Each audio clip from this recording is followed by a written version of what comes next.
Welcome to Christparency, the channel where we tackle misconceptions and uncover the truth about Christianity. Welcome back to Theological Thursdays, the series where I go over a controversial biblical argument and go over the two different sides and discuss what I think about it, as well as having a guest star with me. The guest star that we have with us today is David. Go ahead and introduce yourself. Hi guys, my name is David. I'm a member of the LCMS, Lutheran Church Missouri Synod.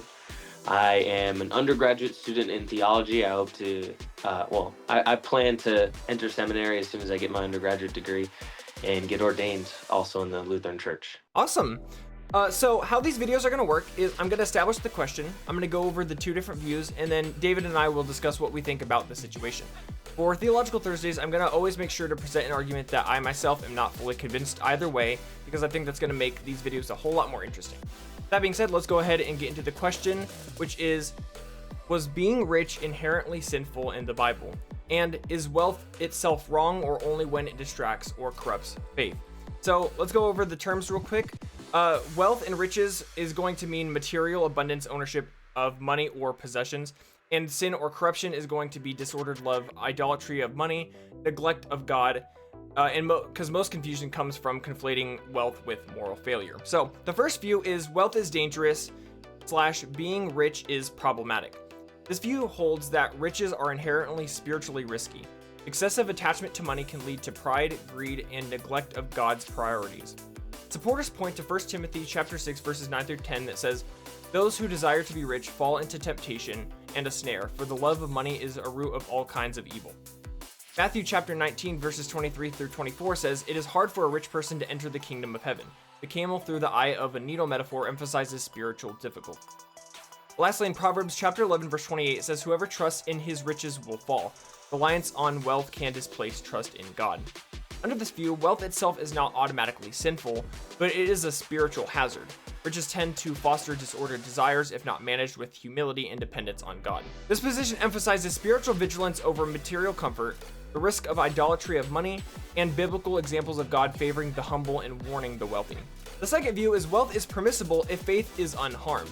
This view argues that money and possessions are morally neutral. Wealth is acceptable when it is earned honestly, used wisely, and does not replace God as the ultimate priority. Supporters point to Genesis chapter 13 verse 12 where it says Abraham was very wealthy yet righteous. Riches do not compromise his faith. Matthew chapter 25 verses 14 through 30 talk about the parable of the talents. Stewardship of wealth is praised. Using resources responsibly honors God. 1 Timothy chapter 6 verses 17 through 19 say that believers are instructed to be rich in good deeds, generous, and ready to share. Wealth itself is not condemned, but love of money is. Under this view, riches are a tool, not a moral liability. The challenge is ensuring they are not idolized or allowing to corrupt spiritual priorities. This position emphasizes wealth as a stewardship, not ownership. Avoiding idolatry of money while using it for God's purpose, and the possibility of faithful, God-honoring prosperity. Now, before we get into any questions or discussions, what are your initial thoughts on this argument? I think I'd like to look at the greater witness of biblical language on these issues. And I think another important first note is that not only the Bible, but throughout most portions of Christian theology, this issue comes up really primarily. Money's remarkably important to everyone's life. So of course it's inevitable that this is likely one of the most practical issues that Christian theology deals with. But I think it's really notable that the Bible deals with this very front forward. There's not a ton of practical issues we have today that Jesus himself dealt with in his time, but this is one of those.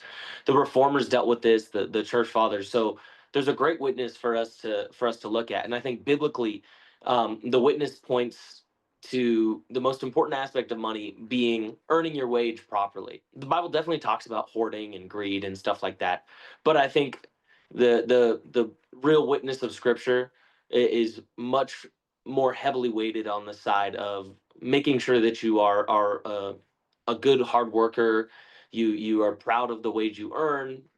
You do work which you see as formidable and beneficial. And so I think placing first your emphasis on making sure that your wages is hard earned and then the other things coming after, I think that's the best, most proper way to approach it. That's definitely more so the side that I lean on. Right. Because it's not necessarily an issue of if you are rich, you are guaranteed to be wrong or sinful or whatever, but it's more or less should we be conscious of how much we have ownership of or hold to, because like we have to ask ourselves, at what point are we prioritizing what we have over our relationship with God or our faith. The reason I'm kind of in the middle of between these two arguments is because on the one hand, Jesus does very clearly say it's very difficult for you to maintain wealth and be a faithful Christian, because if you always have a lot of money, there's always, it's not that you're necessarily doing wrong, but because that temptation, I think what he's emphasizing is that temptation's always Mhm. going to be there. Mhm. It's good to give away stuff and be generous and donate and stuff like that if you do have the ability to. Because I guess that kind of gets me to the first question that I wanted to ask was, do you think that people, or I guess I should say more specifically Christians that are wealthy, are being sinful by not donating as much as they probably should or could? Because obviously you can give away a percentage of whatever you make, or whatever you want to do, but since you're rich, you are always going to have the ability to help those in need. I think you're right in saying that Christ is so, I don't want to say he's condemning of being rich, but he's very cautioning to Yeah. those who have a lot of money, because it is likely the greatest temptation that man faces, or one of. That's why the Bible says that the love of money is the root of all evil. It certainly sees the love of money as a major danger for all people. I definitely don't think being wealthy is inherently evil, or being wealthy for some period of time is inherently evil. The Bible often recognizes like positions of civil structure without trying to topple those positions. And again, at the end of the day, I think the Bible emphasizes, rather than a flattening, like a wealth flattening, the Bible instead emphasizes the moral capabilities of people within every portion of the wealth structure.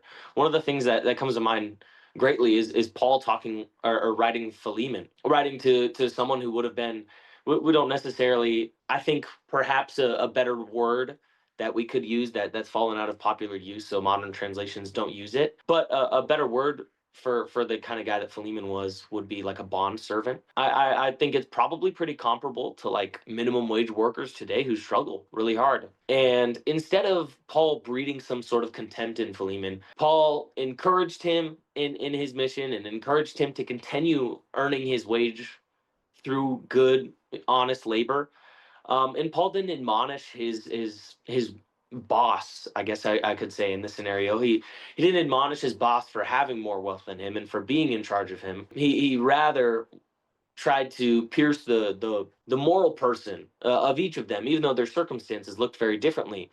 Paul was greatly concerned first with the fact that they could be proud of the work they do and proud of the wages they earn. I think, regardless of the moral culpabilities of it all, too, I think there's something certainly to be said mentally about when you earn a wage properly through good, honest labor, that wealth is much more likely to be managed in a proper Christian way. You see the value of the dollar because it took you a lot of time to earn that dollar, or the work that you did for that dollar you're proud of. And so I think there certainly is a higher degree of likelihood for those who earn the dollar honestly to use that dollar for charity, for benefiting those around them, people who don't take that money for granted. To look at it historically too, the Reformation was a really interesting time for wealth. There was a peasant revolt in Germany, and a lot of them felt invigorated by Martin Luther's writings himself.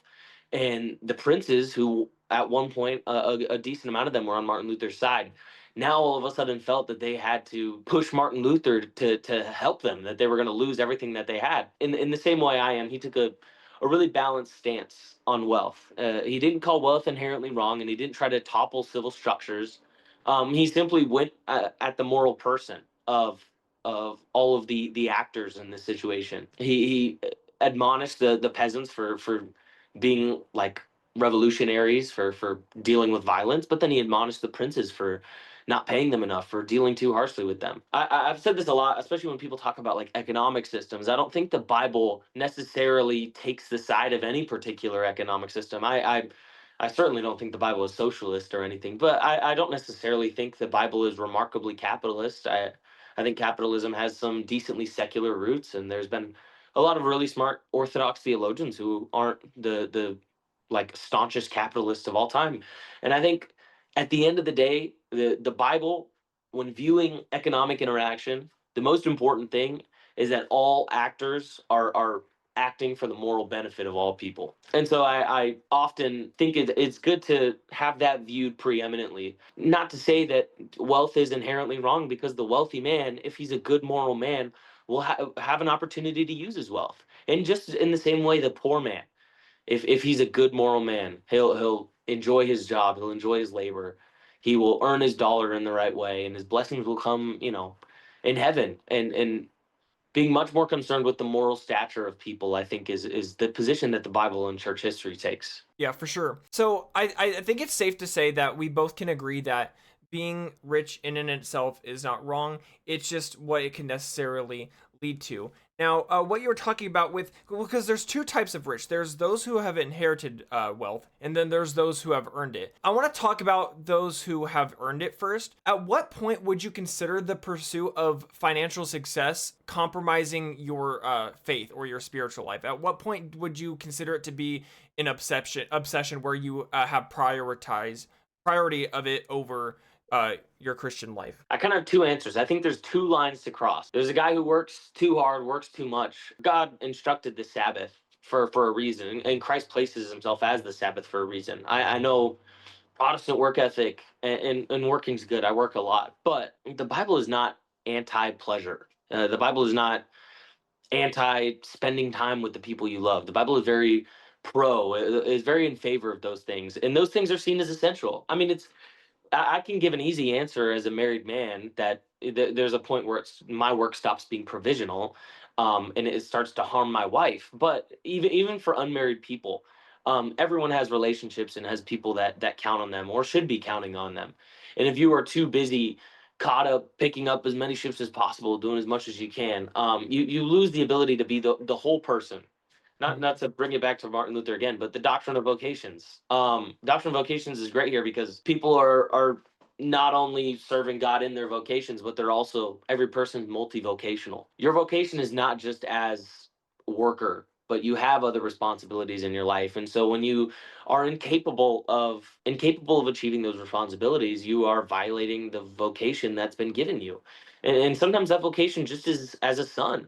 You barely see, for people who might be younger, you barely see your parents, you barely see your siblings. Go take your mom out to dinner instead of picking up that shift. And then of course with people who are much older, you see this significantly more frequently. People who are always traveling for work, they lose any sight of themselves and the people around them. It's a harmful thing to be so obsessed with work. And I think that the Bible promotes leisure a lot. On the other side of the coin, not people who work too hard, but I think there's a lot of people who work dishonestly, not just in theft, but in poor stewardship of money. I think this is really, really common now. Not just, I mean, you watched the Super Bowl, you saw a billion ads for sports gambling, but it's not just sports gambling.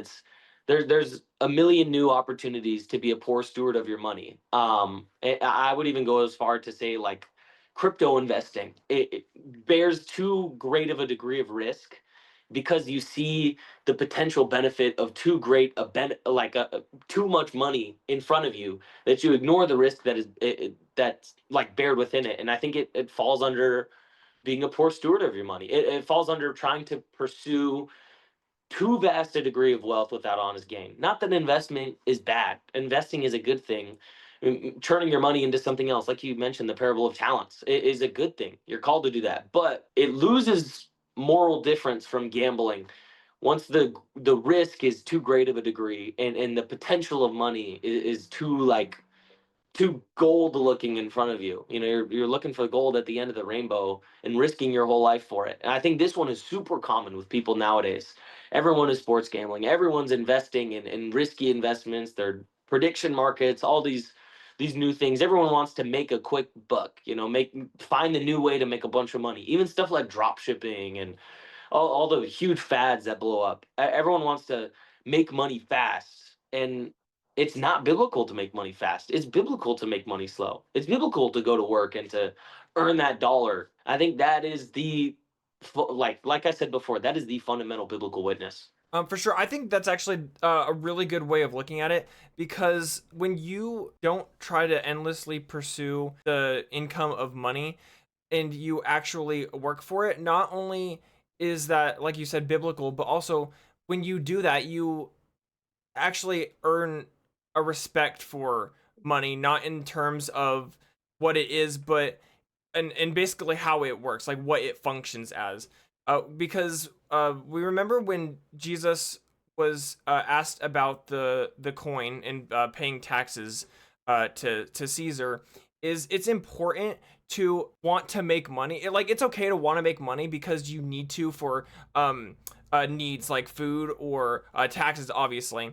But when it comes to a point of where you want money, not even necessarily to help people, but when you're wanting more money because either you just want more money or because you want that new video game or new uh, literally whatever, take your pick, whatever you want to call it.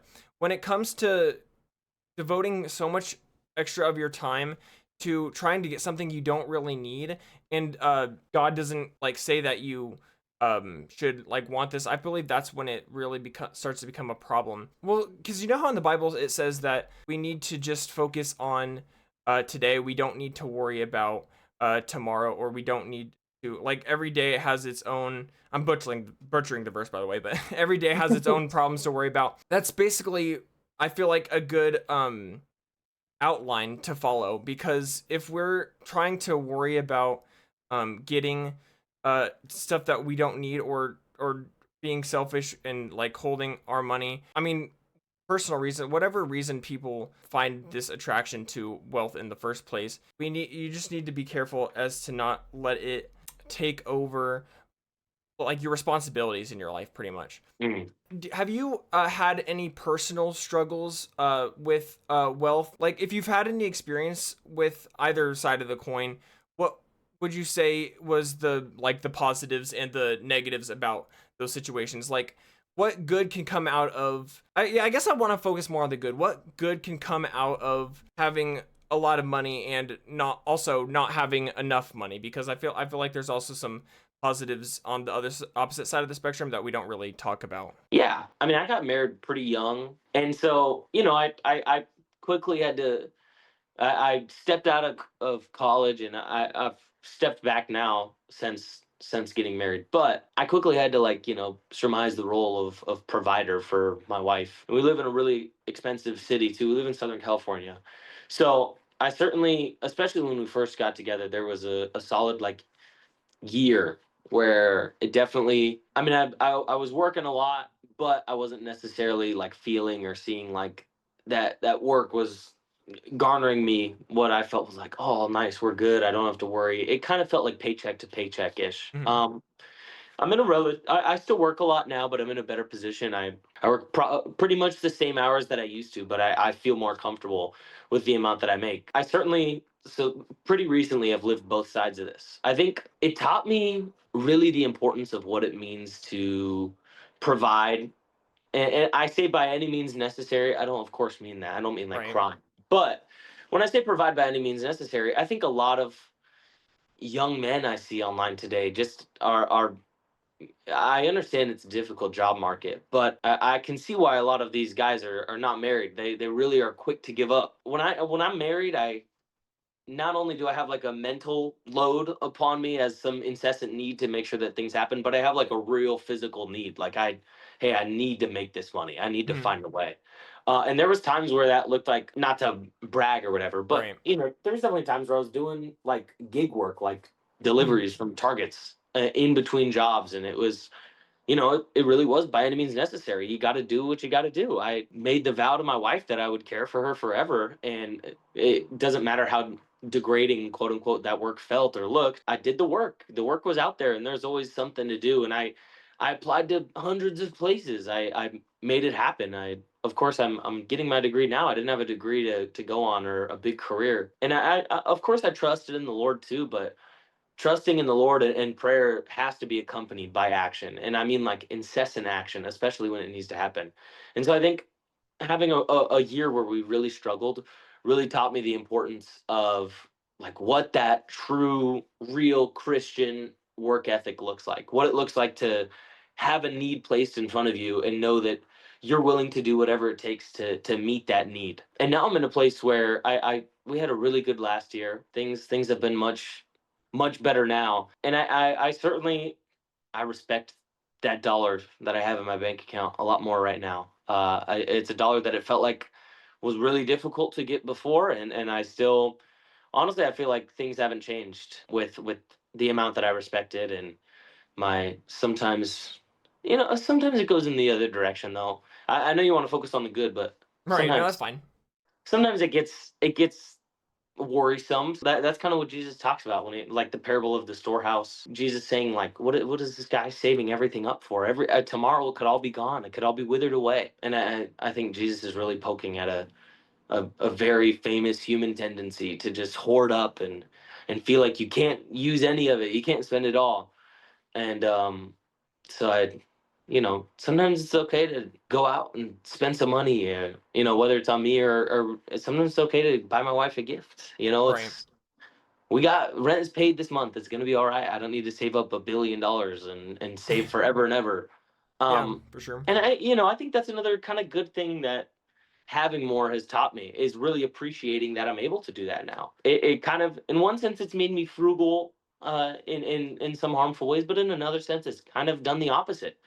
Being comfortable allows me to spend money not wistfully, not wasting my money. I'm still being I think that's what being a good steward means, is having an essence of frugality to where you're not hoarding your wealth, but in the same breath being able to spend your money on the people that you love, and being able to use that hard work for good things, for not just pleasure for those around you, but also being able to give like charitably, being a resource for people in your life when they hit on tough times, being able to say, yeah, I have this, I can do this for you. It opens up a lot of doors.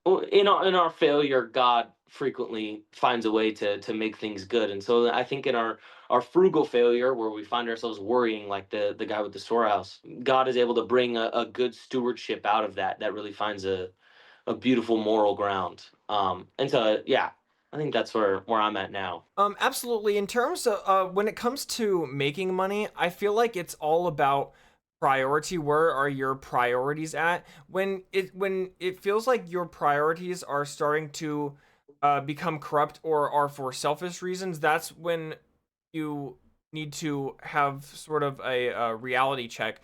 You have to look at yourself and wonder, why am I like, what am I working towards? What am I doing? Am I working for myself, or am I working for someone that I love, or am I working for God even? We need to just always be praying and making sure that our priorities are straight, for sure. I think that's the best way to approach it when it comes to worrying about making money. But in terms of people, let's skip forward a little bit, and let's assume that the person that we are talking about either inherited all of the money or already has all of the money that they've earned. At what point would you think that somebody has enough in terms of what they own or how much they're making a month, or whatever is for a person? Would you say that it depends on the person and their situation, or would you say that there's some like kind of general line? Because there are obviously billionaires in this world, and I think it's safe to say most billionaires probably have their money because of greedy reasons or for selfish reasons. Not all of them though, because we can't fully know someone's priorities. But what would you consider to be too much money, to where no matter like what the person's thought process is or their reasoning or priority behind things, would you say is they still to have too much money? Because like, let's say that you're a billionaire and you're a Christian, but you have all this money that's not doing anything or not helping anybody. What would you say is the point where money is too much money for like what you're like wanting to do? It's a difficult question. I think we can definitely at least say I think it's pretty hard to be a billionaire without some element of exploitation. I know, sorry, that was an extreme example, but I just wanted No, to yeah, like get yeah. my point across. Yeah, no, I'm just saying, like, I agree for sure. I think we can at least say the line is past there. Yeah, for sure. um, but drawing an actual, I mean, it's going to be impossible to draw some kind of number line anywhere. I think it's important to note that sometimes people with a great amount of wealth are responsible for managing that wealth, and that wealth cycles in and out very quickly, like they have a lot of overhead. I think it's some people have a tendency to look at a big number, they see, oh, big net worth, and they get all like mad at some person. Again, not really talking about billionaires, but Right. um a lot of times the kind of things that makes these people money, they also spend a significant portion of money on. So sometimes numbers can be misleading. If you see someone has 100 million net worth, it doesn't mean they have 100 million in their bank and investments. Oftentimes that stuff's flowing in and out every day. They might be spending millions a year just on overhead to continue the processes that they're doing. I think it really comes down to how much, like, we have to first point where excess is at, and then we have to look at what they do with excess. Sometimes there's definitely a tendency with like business owners particularly to continue growing when growth isn't necessary at a certain point. I think gone is the day where your average person is happy with owning their little corner store and they don't feel the necessity to expand that into a global empire. Maybe back in the day, it would have been okay if the guys who made the first McDonald's just kept the McDonald's there and they didn't make a second. Maybe they make a second one, but then Right. they call it there. They enjoy the work that they get to do. They don't need to continue going. And you know, these things provide jobs, and there's some elements of good to them. But I certainly think Christian history has always been against monopolization. Martin Luther spoke real heavily against monopolization. Pursuing growth past where growth is not necessary is wrong. Now, to tie in inheritance, Proverbs makes it clear that parents have a real effect on the moral, like, knowledge and moral being of their children. Of course, their children are still culpable for all their actions, but Proverbs says, like, train your child in the way that's right, and he'll continue to go that way. I think there's something good about creating something generational. There's something good about having an amount of wealth that you're able to give to your children. But that wealth will easily be misused if, alongside that wealth, you did not also instill in them the values that garnering that wealth taught you. Right. Those values that, like I said, I'm all about the hard-earned dollar. But you as a parent can earn that hard-earned dollar and pass on the knowledge that you gained, and the moral, like, self that you gained by garnering that degree of wealth. And if you fail as a parent to pass on that moral knowledge alongside the money you pass on to the child, you're setting them up for failure. I think when someone has a degree of wealth beyond excess, like when they have everything they could possibly need, and they give some, and they're now at the point of excess, I think pursuing further economic growth certainly could be seen as moral failure. And failing to use that money in charitable ways at that point, I would also agree is moral failure. I think a good last kind of finalized question for this particular debate is for a person who's a Christian who is interested in making money, or like making a career or starting their own business or whatever. What advice would you give them, and what would you say to them to make sure that they are not more worried the about making money than their commitment to Jesus Christ? I think there's two things. First, your work should never conflict with your commitment to Christ. That should always be the preeminent thing at the forefront of your mind at all times. Christ made us to work. What God told Adam, to work the land. Something drastically changed with the way that I worked the day that I was less concerned about simply seeing work as a transaction, and I started to become concerned with the quality of my work for the sake of its quality. That's kind of, I think, really what Luther means when he brings up the doctrine of vocations. Is he's saying that you really, in a true way, you represent Christ in every single thing you do, whether it's sweeping things up, or you're cleaning something, or you're flipping burgers. Whatever you do, you really should strive to be the best person at it. You should strive not just to be the best, but you should strive to like give your honest, truest effort. Going into work and not giving the truest effort, I think it is an error. You aren't earning your dollar in the hardest way if you don't want to be the best at what you're doing while you're earning that dollar. Mhm.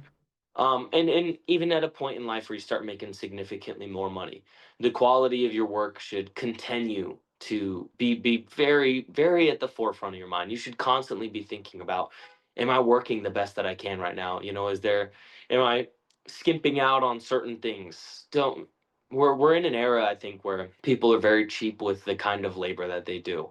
Architecture looks half as good as it ever has, if even half. People just don't care about the quality of their work anymore. The streets come up undone. Government workers sit there and do nothing with the tax dollars that we pay them. The money's coming to them, and that's all. Work to them is simply transactional. And so if the Mhm. money's coming regardless, why should they work hard? A real Christian ethic is working hard for the sake of working hard. You should be dedicated to your community and those people around you, regardless of the vocation you've been given. And fighting against the vocation, saying that you should be doing something more important, is 100% sinful. It's completely foolish. It's saying that God placed you in the wrong position. That's exactly why Paul wrote to Philemon. Mhm. Again, the most important thing when you're earning money, work and money go hand in hand, is to earn that money honestly, and Yes. to do good work while you're earning it. Absolutely. The major thing that I wanted to point out that you were talking about is I feel like what you said is a really good point. If you're spending your time making money, but you're not giving it your all, then ultimately it's you're in a way kind of just wasting that time, Yeah. because even though you're making money, if you're not trying to actively do your best and make the lives of others better, which is what I believe personally should be the ultimate goal of a job, is to help other people. If you're not trying as hard, you're almost pretty much wasting all the time you're spending making money. And I feel like that could be a really big trap that people fall into. But yeah, I think that's a good place to wrap it up. Or as before in the last video, what I like to do with these kinds of debates is look at the silver lining. Basically, what is the purpose of this debate? Why do we need to care about this? What's the point of learning all this? I think what the Bible is ultimately teaching is it's okay to make money. It's, in fact, it might even be good to make money as long as your priorities are straight, and as long as you have the right priorities, and to give where and when the Holy Spirit tells you to. If you have the time, money, or resources to help those in need, you should absolutely jump at the opportunity if available. But yeah, that's pretty much all we have to say. Do you have any other closing remarks before we go? I know I brought up Luther a bunch the whole time. I'll end it with a John Wesley quote. A quote to throw you for a quick one. I'm putting it on everyone's head right now. Nobody expected this. Right. Uh, it's a great quote. It's pretty much my ethic with money. Wesley says to earn all you can, save all you can, and give all you can. I think that sums up the Christian ethic pretty perfectly. Yeah, absolutely. Thank you so much again, David, for joining me in this conversation. I look forward to seeing what you guys think in the comments. But yeah, I'm going to leave the video there. Hope you guys have a very God bless day.